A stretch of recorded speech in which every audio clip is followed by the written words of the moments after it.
Hello everyone, আমি তৌহিদ। আজকের টিউটোরিয়ালে আমরা জাভা রেফারেন্সিং নিয়ে কথা বলবো, যে রেফারেন্স আমরা কিভাবে আসলে পাস করি বা কিভাবে কপি হয়। So, এই জায়গায় আমরা স্টুডেন্ট নামে একটা ক্লাস ডিজাইন করেছি, যেখানে দুইটা ইনস্ট্যান্স ভ্যারিয়েবল আছে, name and ID.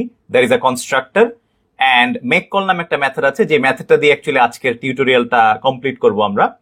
And there is a method call show detail, যেটা দিয়ে আমরা অ্যাকচুয়ালি একটা অবজেক্ট ক্রিয়েট করার পরে সেই অবজেক্টের ডিটেইলড ইনফরমেশন দেখতে পারি। And here is a tester class. We have created two objects, S1, S2, Bob11, Carol33. So obviously আমি S1.showDetail এবং S2.showDetail দিলে আমাদের দুইটা অবজেক্টের ইনফরমেশন কিন্তু আমাদের প্রিন্ট হবে, রাইট? এখন আমরা যে জিনিসটা দেখতে চাচ্ছি, যে এই জায়গায় যে আমার মেক কল মেথডটা, এই মেক কল মেথডটা অ্যাকচুয়ালি আমার কিভাবে কল করব। সো এই মেক কল মেথডটা কল করার জন্য আমাদের কি করতে হবে? We have to write here S1 dot আমাদের make call, right? I'm just copying it. make call দিলাম, এবং make call এ আমি চাচ্ছি একটা ইন্টিজার পাস করার জন্য। So if I want to send an integer, let's say 8 পাঠালাম আমি। So যেহেতু আমি একটা ইন্টিজার পাঠাচ্ছি, so I have to receive that value here, right? With a data type. So I'm writing here int x. এবং যে x টা আমার রিসিভ হলো, এটা আমি এখানে প্রিন্ট করে দেখতে চাই। So I'm giving here x. কোডটা সেভ করলাম, এন্ড আমাদের আপাতত শো ডিটেইলের কোনো দরকার নেই। সো আমি এটা কমেন্ট করে দিলাম। নাও ইফ আই কম্পাইল করলাম এবং রান করলাম, আই এম বব। আচ্ছা, বব কেন এসেছে? S1 ডট কার রেফারেন্সে কল করেছি? S1 dot রেফারেন্সে, right? তার মানে S1 এর নাম কি ছিল? Bob.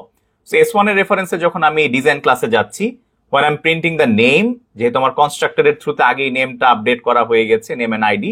So when I'm printing name, so I'm getting the name of S1 dot, আমরা লোকেশনের নাম পাচ্ছি, হুইচ ইজ বব, এন্ড সাথে এক্স যেটা পাস করছি সেটা পাচ্ছি। ওয়েল, আমি যদি এখানে একটা ফ্র্যাকশনাল ভ্যালু পাঠাই, let's say 8.5, will it work now? So now if I compile it, I am getting an error, যে লুজি কনভার্সন। বেসিক্যালি ডাবল থেকে কিন্তু আমি ইন্টিজারে কনভার্ট করতে পারবো না। I am sending double here but receiving integer here. So what is the solution? আমার data টাইপটা match করতে হবে অবশ্যই। That is the mandatory thing. আমি যে টাইপের ভ্যালু পাঠাচ্ছি সেটা অবশ্যই আমার ম্যাচ করতে হবে। So I am writing here double. Now if I save and compile it again, এখন কিন্তু আমরা এটা সাকসেসফুলি কম্পাইল হলো, এবং now if I run this, I am Bob with 8.5, যেটা আমরা পাস করেছিলাম। ঠিক তেমনি আমরা যদি জাস্ট একটা লেটস একটা বুলিয়ান পাঠাচ্ছি, আমি ট্রু পাঠালাম, তাহলে কি এটা কাজ করবে? Again same compatible type. So এখানে আমার কি দিতে হবে? আমার এখানে অবশ্যই বুলিয়ান দিতে হবে। So saving it and compile and run again. So I am Bob, and লাস্টে আমরা যে ভ্যালুটা পাঠিয়েছি ট্রু পাচ্ছি। ওয়েল, আমরা যে কারণে আসলে এই মেথডটা ডিজাইন করেছি, হোয়াট ইফ মেক কল আসলে যে পারপাসটা আমার, লেটস সে টেস্টার পার্ট থেকে একজন টিচার বলছে যে okay fine, S1 dot make call S2, একজন স্টুডেন্টকে বলছে যে ঠিক আছে, তুমি স্টুডেন্ট 2 কে ডেকে নিয়ে আসো। স্টুডেন্ট 1 কে ডেকে বলছি, তুমি স্টুডেন্ট 2 কে ডেকে নিয়ে আসো। নাও এই জায়গায় আমি প্রিভিয়াসলি 8 পাঠিয়েছিলাম, 8টা থাকুক, এটা আমি নিচে পাঠাই দেই। But now what I want is the actual purpose of make call method. আমি S1 কে দিয়ে স্টুডেন্ট 2 কে ডাকাতে চাচ্ছি। নাও I want to send here S2। Now what will happen? এখন S1 dot make call S2 যখন দিচ্ছি, এটা আমি আপাতত কমেন্ট করে রাখছি, যেহেতু আমার আর লাগবে না। এই জায়গায় যে কাজটা আমরা করেছিলাম, I was sending the value, আমি ভ্যালুটাকে পাঠাচ্ছিলাম। এটাকে আমরা বলছি পাস বাই ভ্যালু। ভ্যালু পাঠাচ্ছিলাম, 8 পাঠিয়েছি, 8.5 পাঠিয়েছি, লাস্ট একটা ট্রু পাঠিয়েছি। I was sending a value. But here what I am doing, এখানে আমি কি করছি? আমি S1 dot make call S2 পাঠাচ্ছি, রাইট? এখন আমার প্রশ্ন হলো, S2 টা অ্যাকচুয়ালি কি? S2 টা কি মানে ইন্টিজার অথবা স্ট্রিং? আমি বুলিয়ান লিখলে তো আসলে আমরা লেটস সি কাজ করে কিনা। ইফ আই কম্পাইল ইট, বলতেছে যে অ্যাকচুয়ালি এটা কনভার্টেবল না, student can not be converted to Boolean, right? So আমার দেখে মনে হচ্ছে আচ্ছা এখানে তো স্ট্রিং আছে, তাহলে কি স্ট্রিং লিখে দেখবো? স্ট্রিং সেভ করলাম, অ্যাগেইন কম্পাইল করলাম, সেম জিনিসই কিন্তু একটা এরর দিচ্ছে এই জায়গায়। এররটা হলো আসলে আমি পাঠাচ্ছি এখানে S2, যেটার টাইপ অ্যাকচুয়ালি কি আমার স্টুডেন্ট, বাট রিসিভ হচ্ছে এখানে কি স্ট্রিং। তাহলে কি স্টুডেন্টকে স্ট্রিং এ কনভার্ট করা যাবে না? কিন্তু if you remember from this example, আমরা একটু আগে যে জিনিসগুলো করছিলাম, আমরা 8 পাঠিয়েছি, 8 ওয়াজ অ্যান ইন্টিজার, আমরা ইন্টিজার লিখেছি। এরপর আমরা 8.5 পাঠিয়েছিলাম, that was a double, so এখানে আমরা ডাবল লিখেছি, লাস্টে বুলিয়ান লিখেছি। এখন S2 টা অ্যাকচুয়ালি কি? আমরা যদি এটা একটু রিলেট করে পড়ি, ইন্ট লেটস সে এখানে বললাম ইন্ট ভ্যাল ইকুয়ালস টু 8। এইখানে আমি যখন ভ্যাল পাঠাই তার মানে এই ভ্যালের ডেটা টাইপটা কি, এই ভ্যালু ডেটা টাইপটা কি আমার ইন্টিজার। যা পাঠাই তার টাইপটা আসলে আমরা এই জায়গায় লিখি, রাইট? ডাবলের ক্ষেত্রে এখানে যদি ডাবল হতো 8.5 তাহলে ডাবলটা এখানে আসতো। সো S2 টা আসলে কি, কেন এখানে এরর দিচ্ছে? S2 টা আসলে is an object, right? Object of which class? Object of student class. এখানে কিন্তু S2 টা স্টুডেন্ট ক্লাসের একটা অবজেক্ট। তার মানে S2 ডেটা টাইপটা কি? S2 ডেটা টাইপ কি স্ট্রিং? S2 ডেটা টাইপটা কি ইন্টিজার? নো, S2 ডেটা টাইপটা হলো স্টুডেন্ট। আমি যদি জিজ্ঞেস করি ভ্যালের ডেটা টাইপ কি, এখানে যেটা ভ্যালু নিলাম এর ডেটা টাইপ যদি ইন্টিজার হয় আমরা কিন্তু লেফট সাইডেই তাকাই, রাইট? তাহলে মানে স্টুডেন্ট টু ডেটা টাইপ কি? Is student, right? সো প্রথমত আমাদের এইটুকু আগে ক্লিয়ার হতে হবে যে I have to receive here a student. Why? Because আমরা অলরেডি এক্সপ্লেনেশনটা দেখেছি। ওয়েল, আমাদের এই পার্টটা দরকার লাগছে না। এখন আমি যদি কোডটা সেভ করি and if I now compile it, so save করলাম অ্যান্ড কম্পাইল করলাম এবং আমাদের কোডটা কম্পাইল হলো। কেন হলো? বিকজ এখন যে S2 পাঠাচ্ছি ডেটা টাইপ স্টুডেন্ট, এটা এই জায়গায় ডিফাইন্ড আছে।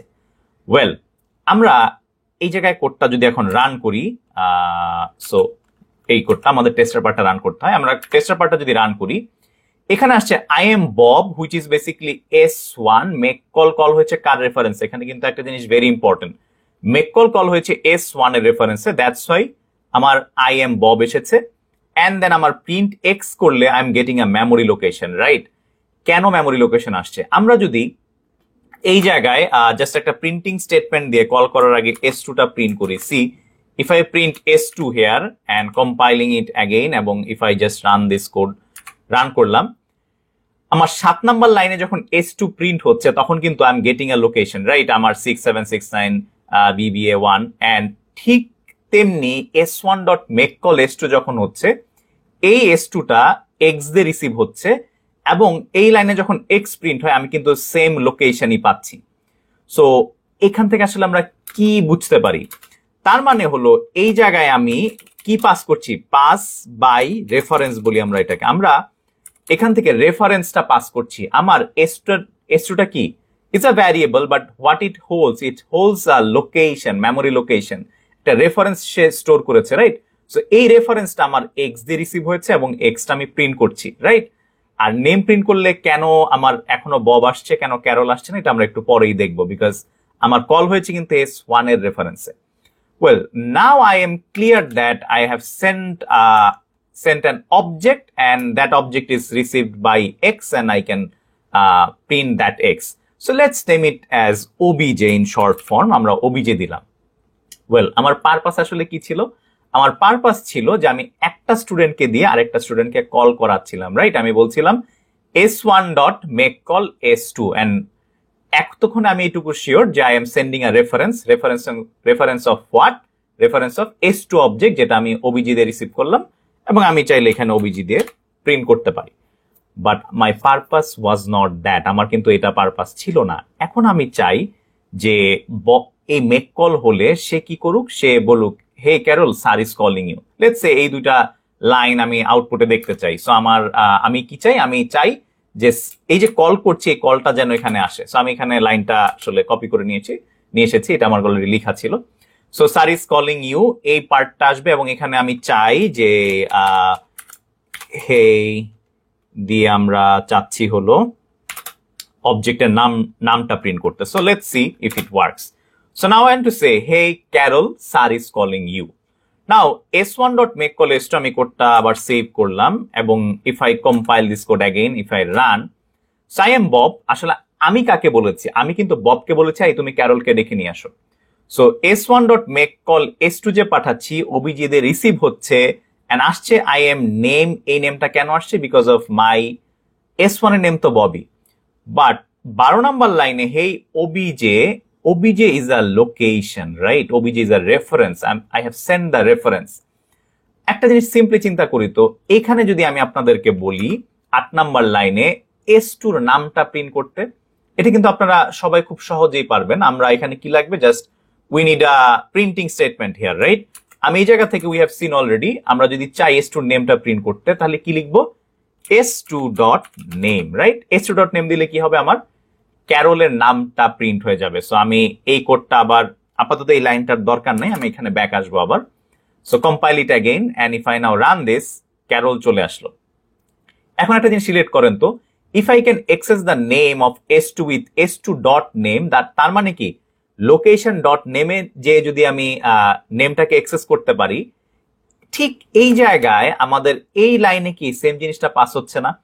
এই s2টা কি আমার ওবিজে দিয়ে যদি রিসিভ হয়, আর এইখানে যদি আমি s2.name দিয়ে ক্যারল পাই, so this line giving me Carol as output, তাহলে এই s2টাই তো আমার ওবিজে দিয়ে রিসিভ হচ্ছে। আমি রেফারেন্সটা পাস করছি, আমি জাস্ট রেফারেন্সটা পাস করছি আরেকজনের কাছে, রেফারেন্সটা কপি হচ্ছে। যে s2 কাছে রেফারেন্সটা ছিল, সে কপি করে ওবিজে দিয়ে দিল। তার মানে ওবিজের কোথায় নামটা আছে অ্যাকচুয়ালি, একটু চিন্তা করেন তো। Yes, you are right, OBJ dot name. s2.name যদি ক্যারলকে পাই, তাহলে অবভিয়াসলি ওবিজে ডট নেমে আমি কি পাবো, ক্যারলকে পাবো। So now if I save it and if I compile it again, আমি এটাকে কমেন্ট করে দিলাম। So fine, compile and if I now run this, I am Bob, hey Carol, sir is calling you, that is what I wanted. আমি ববকে ডেকে বলেছি তুমি ক্যারলকে ডেকে নিয়ে আসো, বাট আমি কি পাঠিয়েছিলাম, জাস্ট s2 লোকেশনটা, মেমোরি লোকেশন বা রেফারেন্সটা। সো এই রেফারেন্সটা আমার ওবিজি দিয়ে রিসিভ হচ্ছে, এবং ওবিজে ডট নেম, ওই রেফারেন্সের ডট নেমে গিয়ে আমি কি পাচ্ছি, ক্যারলকে পাচ্ছি। Well, let's see the trace table. Trace table দেখলে হয়তো আপনারা একটু ক্লিয়ার হতে পারে জিনিসটা। এখন আমরা যদি আবার প্রথম থেকে আসি, আমার প্রথমত s1 equals to new student create হচ্ছে, obviously my constructor will be used here to create the object. So আমার bob11 ইনস্ট্যান্স ভ্যারিয়েবল নেম আর আইডি তে বসে যাবে। সো নেমে আসবে হলো আমার বব, এবং আইডি তে কি বসবে, এবং 11, এবং I have assume that my s1 এর যে অবজেক্ট, এটার লোকেশন আসলে ধরে নিয়েছি ঢাকা, এবং s2 ক্রিয়েট হচ্ছে চিটাগং, এটা ধরে নিয়েছি। নাও স্টুডেন্ট s2 যখন ক্রিয়েট হচ্ছে, আমি ধরে নিয়েছি এটা চিটাগং এ ক্রিয়েট হচ্ছে, এবং ক্যারল 33 কনস্ট্রাক্টর দিয়ে রিসিভ হবে, রিসিভ হয়ে আমার ইনস্ট্যান্স ভ্যারিয়েবল নেম আইডি তে বসবে হলো এখানে ক্যারল, আর আইডি তে বসবে 33। ওকে, সো ফার গুড। আর এই দুটো আমার মেথড, যেহেতু আমরা জানি একটা ডিজাইন ক্লাসে যা থাকে প্রত্যেকটা অবজেক্ট কিন্তু টোটাল জিনিসটাই কিন্তু আমার একইভাবে রেপ্লিকেটেড হয় ডিজাইন থেকে। Now I am saying s1.make call s2, right? Here is the game. So s2 টা actually as per this table কি, আমার s2 টা কিন্তু একটা লোকেশন, যার লোকেশন আমি কি ধরেছি, সিটিজি ধরেছি। So I am saying s1.make call, ঢাকার মেক কল মেথড কল হবে উইথ s2। তার মানে ঢাকার মেক কল কল হচ্ছে with s2। Now s2 here is what, s2 টা আমার এখানে অ্যাকচুয়ালি কি, সিটিজি, রাইট? সো এই সিটিজিটা কোথায় যাবে, এই সিটিজিটা আমার এই ওবিজে দিয়ে রিসিভ হবে না, right? So now I am writing here this will be CTG, এবং সিটিজি কেন হলো, বিকজ s1 ডট ঢাকার মেক কল মেথড কল হচ্ছে উইথ s2। সো স্টুডেন্ট যে আমার এই যে মেক কল যে মেথডটা, এটার একটা লোকাল ভ্যারিয়েবল অবজেক্ট, তো এখানে সিটিজি রিসিভ হলো। হওয়ার পরে আমি 11 নম্বর লাইনে আসি, আমরা কিন্তু এটা বুঝতে হবে, আমি কিন্তু এখন s1 এর টেবিলে আছি। 11 নম্বর লাইনে বলছি system.out.println I am name। So আমি এখন এই মেথডটায় দাঁড়ানো, আমি এখন কোথায় দাঁড়ানো, এই মেথডটায় দাঁড়ানো। সো এই মেথডটায় দাঁড়ায় বলছি আমি I am name। So name ভ্যারিয়েবলে কি পাবো, so this is that output, I am Bob। দেন 12 নম্বর লাইনে কি করছি, হে obj.name। Well, now standing here, এই মেথডে দাঁড়িয়ে আছি। সো বলছি হে obj.name। সো obj যে ভ্যারিয়েবলটা, that is my Chittagong location, right? So Chittagong dot name, this is the most important thing here. So obj dot, তার মানে obj ভ্যারিয়েবলে যে রেফারেন্সটা আছে, সেই reference dot name. So Chittagong এর নেম আমি কি পাবো, Carol, right? So this is how I can access the name with the reference of s2। So এই জন্য আমি পাচ্ছি এই যে হেই ক্যারল, এই যে আমার ওবিজে ডট নেম, চিটাগং এর নেমটা অ্যাক্সেস করতে পারছি। দেন কি, স্যার ইজ কলিং ইউ, এটা তো জাস্ট আমাদের নর্মাল একটা printing statement. So the important thing is this line, যে আসলে আমরা এই জায়গায় ওবিজে ডট নেম দিয়ে যে আমরা এখানে আমার যে লোকেশনটা আমার কাছে আছে, সেই লোকেশনটা দিয়ে আমরা আরেকটা অবজেক্টের বা রেফারেন্সের কি নামটাকে এখানে অ্যাক্সেস করছি। এখন যদি জাস্ট ফর ইনফরমেশন আমি আইডিটা অ্যাক্সেস করতে চাই, আমি কিন্তু সিম্পলি এই জায়গায় আইডিটাও প্রিন্ট করতে পারি, রাইট? আমি যদি এখানে আইডি দিয়ে দিই, now if I save it, compile এবং run this code again. So I am Bob, because আমি এখান থেকে আমার নিজের নাম বব, রাইট? দেন obj.name, চিটাগং এর নেমে ক্যারল, চিটাগং আইডিতে 33 answer is calling you. So আশা করি আপনারা বুঝতে পেরেছেন। আজকে টিউটোরিয়ালে আমরা দেখলাম আসলে কিভাবে একটা রেফারেন্স পাস করলে সেই রেফারেন্স দিয়ে আসলে আমরা সেই রেফারেন্সের যদি কোনো ভ্যারিয়েবল থাকে বা মেথড থাকে সেগুলো কিভাবে এক্সেস করতে পারে। আমার কাছে যেহেতু রেফারেন্সটা আছে আমি কিন্তু চাইলে এখান থেকে মেথডও কল দিতে পারবো। সো আমাদের আসলে ফোকাস ছিল যে আমরা রেফারেন্স যে পাস হচ্ছে এই জিনিসটা বুঝতে পারছি কিনা। সো আজকে টিউটোরিয়াল এ পর্যন্তই। আমরা নেক্সট টিউটোরিয়ালে অন্য কোনো টপিক নিয়ে কথা বলবো। Thank you so much.